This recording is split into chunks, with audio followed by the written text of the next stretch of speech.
Hello, my name is Diego Castillo, and first of all, I want to apologize since for health reasons I could not agree with my colleagues to carry out this activity in a collaborative way and meet to do the discussion. For this reason, I present my work individually. Um, well, um, Discussion scheme. Um, a general idea is use of social networks in adolescence. First, negative points in the use of social networks in adolescence. Excuse me. Among negative points are cyber addiction, of internet addiction. It is also observed that abuse of social networks shows an association with depression, hyperactivity, and insomnia.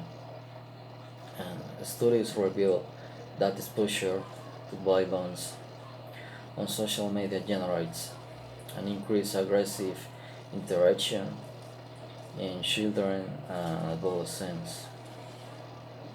And suicides and kidnappings, robberies and rapes, and the wide coverage that it exists in social networks allows young people to have easy access to unregulated content and in turn can access any type of information and impersonal and managed social interaction.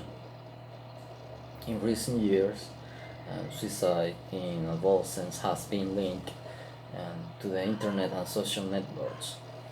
Also, how young people are vulnerable and are exposed to being victims of deception, scams, and abuse through different modalities that are associated with the use of social network and the internet. Other point is a negative influence on bad grades. One of the greatest negative effects due to addiction in abuse in the use of social networks by children and young people has to do with the decrease in academic performance, a case of repetition and school dropouts. Um, the second point is a positive point in the use of social networks. The use of social networks also has its positive aspects. One of them is the speed with which information can be accessed, and it allows interaction and contact with other people from different sites and allows access to all kinds of content. And the other point, use of educational page through the internet and the use of social networks, we can find a large amount of educational content in which you can access all kinds of advice, grades, tutorials, and manuals that can contribute to the different educational process. Other point, stress reduction. Social networks also serve as a tool to reduce stress as they are a source of entertainment where you can find videos, games, stories, tests, etc. And the third point, how to avoid the misuse of social networks by young people and to avoid the bad or inappropriate use of social networks by young people. It is important to supervise, monitor, and track the activities carried out within social networks and the internet in general, and thus be able to know the kind of excuse me, of content which young people are accessing. Fourth point, importance of parental education on the use of social networks.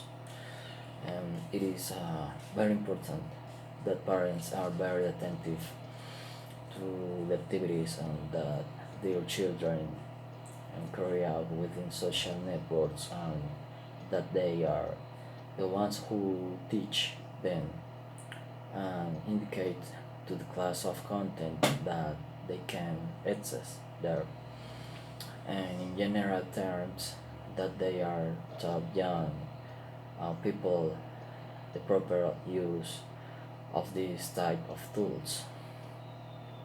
and, and finally, fifth, the conclusions are social networks are important tools, and their use is part of the activities we carry out daily, and we must be very careful and be very aware of what our children and young people see and do through social networks.